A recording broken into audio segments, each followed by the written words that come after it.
What's a wacky rig? I'm gonna show you. Roll that intro.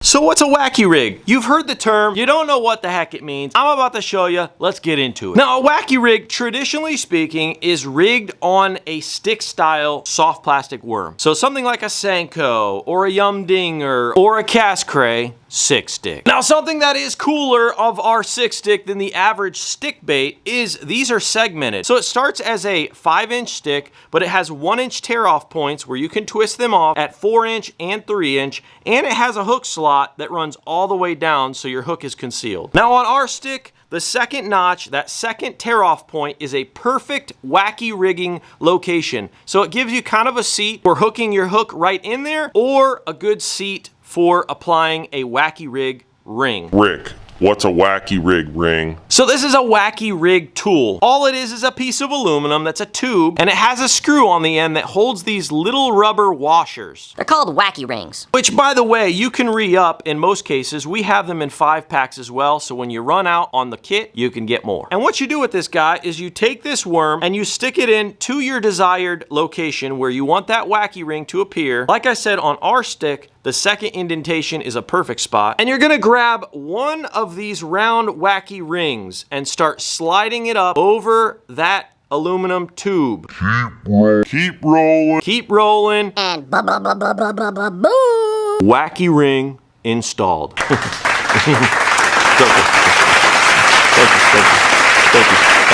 Now, why the heck would you put a ring on a worm? Let me tell you. When you're applying your hook, you want to make sure that this thing stays strong. And as you're starting to catch bass on the wacky rig, you're going to get bass that are going to want to bite the appendages of the worm or the long parts of the worm off to the side, and it's going to want to rip the center point, that tension point that's in the middle. So can you wacky rig with just a straight hook directly in the center of a stick bait? Yeah, you can. But by adding that little ring in the middle, it adds a ton of strength and helps the longevity of the worm a lot more. Now, obviously, when you're rigging whatever desired hook you have, you want to go directly underneath that wacky rig ring as well. Now, not only is it pulling on the worm itself, but it's also pulling on that higher durometer. Durometer is a measurement of how flexible something is. But now it's pulling on that ring that has a much higher durability. The possibility of this getting ripped now has incrementally decreased. Does that even make sense? Incrementally decreased?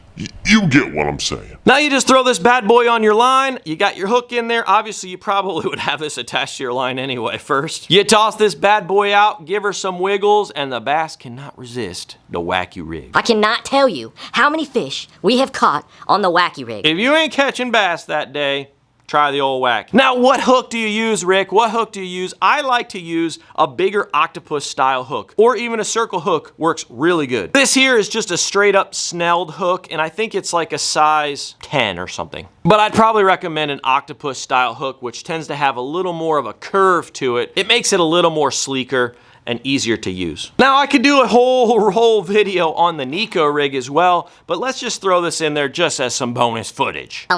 We have these lead nail weights, which basically is a little piece of lead that has various steps in it and little barbs that keep it into the worm. Now you want to take a wacky rig and convert it to a Neko. A Neko rig, that is. All you have to do is take one of these nail weights and stick it into the bigger section of the worm right on the end. Like so. When you cast this baby out there, the head end of this worm now is gonna get way down to the bottom, and this is gonna wanna stay on the bottom while you're jigging this. It's gonna give a nice seesaw action and get really attractive for those bass. I highly recommend getting yourself a wacky rig tool, some extra rings, and some nail weights, and giving it a try if you haven't done that already. Hey, some guys rig only Texas rig, which, by the way, link to the Texas rig video in the description. And some people think it's really silly. You'd be surprised how many people come through this door at the shop and say, really? You put it right in the middle of the worm? I'm telling you, trust me, give it a shot. Pro tip. Let's just say you have a pond in the backyard and it's clear, it's not weedy, so it means that typically it's a little bit deeper. A lot of times when you have a pond, it's spring fed, which typically means that the water temperature